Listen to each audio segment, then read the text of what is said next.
Closing the course, practice makes perfect. Given that you've come all this way and completed the course, you should hopefully understand more about creating bespoke templates for Tableau. And hopefully this will encourage you to create more, and more importantly in my mind, to spark off your imagination.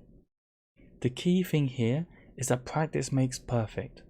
If you see a data visualization, if you wonder how is that possible, you can have a look at it, think, can you create a template for this? What is the maths like? Can you draw this? And then just practice. And the more you practice, the more this becomes muscle memory. And therefore, if you are ever asked, can you build this in Tableau?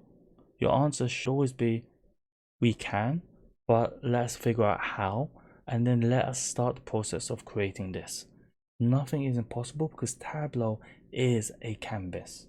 So, key takeaway, practice makes perfect.